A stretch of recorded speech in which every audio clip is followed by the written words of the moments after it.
Hello, I'm Lockston. Welcome to another Gnoggin video. So with another school year just around the corner, I thought now would be the perfect time to talk about a problem that affects many of us. And that is the balance between work and play. Or more specifically, homework/studying and video games. First, a little bit of background on me. Throughout all of elementary and middle school, I didn't really have a problem balancing out the two. This is because my parents generally took responsibility and told me, "No video games until you finish your homework." But then when high school came around, they gave me a laptop. And eventually they bought themselves a new TV, so I got the old one. So now that was in my room along with my consoles. I now had to take responsibility of myself and my time, make sure that I get all the work done that I need to get done before I get distracted with games. It's hard sometimes, but I made it. I got through high school and college, and so now I'm going to throw some things at you that I learned about how to properly manage your time. First off, what is your environment? What are you surrounded by as you're trying to do your homework? If it's video game posters and your collection of games, if it's anything like this, then you have a problem. Subliminal messaging and subcontexts plays a huge role in our decision making. So if you have a Zelda poster right behind your computer monitor and a Skyrim poster off in your peripheral vision, you may wind up really craving to play an adventure game.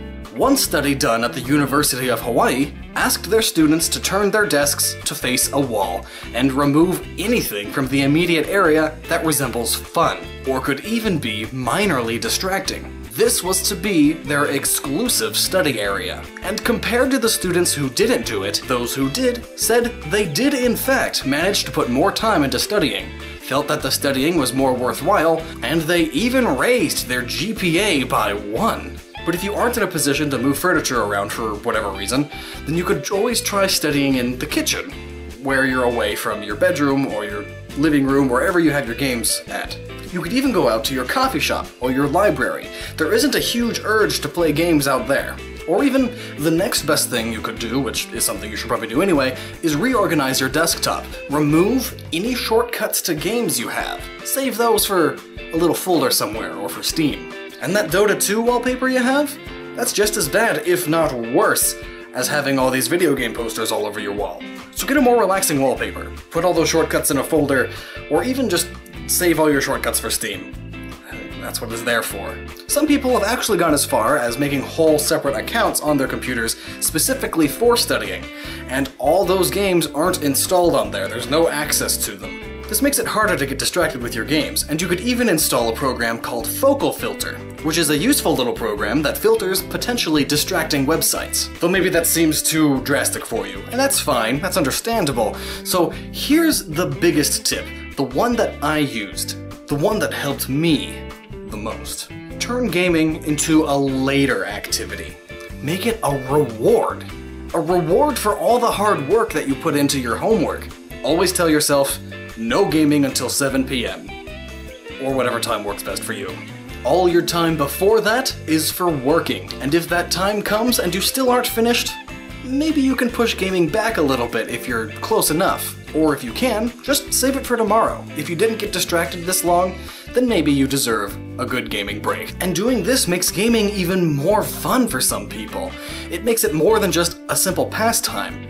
Now it's a reward. I also made sure that the games I was playing weren't super time-consuming, especially around finals, or near the ends of big projects. And by that I mean, finals week is not the time to start playing The Witcher, or Fallout 4, or another very, very long RPG. Instead, spend your gaming time playing a few rounds of Mario Kart, a few rounds of Smash Brothers, a few rounds of Team Fortress 2, etc. These are games you can quickly hop in and out of, and don't leave behind a large amount of, "What happens next? I must know!" Story-heavy games and RPGs with large amounts of immersion always leave behind that want to continue.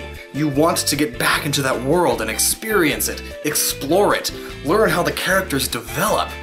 And that's a bad feeling to have when you're supposed to be doing other things. You're compelled to spend countless hours on side quests. Maybe tomorrow, if I play once I get home, I can finally romance that character. No, no, no, no. Save those thoughts for when you have more time to put towards those games. So, play a racing game. Play a quick FPS. That way, after a few rounds or a few races, you're done. Gaming session over. That was a lot of fun. Let's get back to work tomorrow. But sometimes, even games like this can become time sponges if you're passionate enough about them. There are so many people that have a problem getting constantly distracted by League of Legends that there's actually a website dedicated to get people that play League of Legends to stop to get the stuff done that they need to get done. Quitlol.com is a really good website to visit if you constantly are finding yourself getting distracted by video games. Not just LOL, though it is focused towards those people. The points they bring out really apply to everyone. And despite the name, it's not necessarily to try and help you quit LOL altogether, just make it more manageable. I've seen it happen to a good number of people throughout the years. They spend all their time on video games, so they fail at school.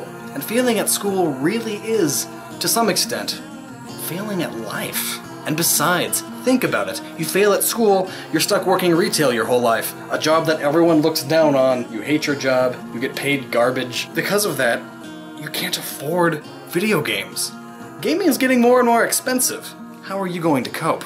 So as long as you try your best at school, not necessarily get perfect grades, but try your best, show that determination.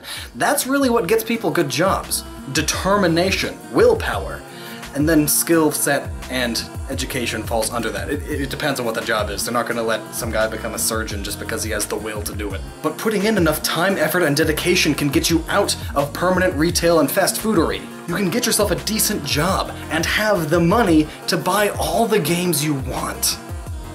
And the consoles. And a pretty nice gaming PC. And buy some for your kids too. Make them love you.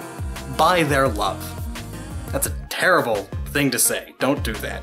Only buy them games if they deserve it. So basically, throughout the next school year, focus. Games are awesome, but you're awesome too. Don't let games distract you from being awesome. So use that noggin wisely.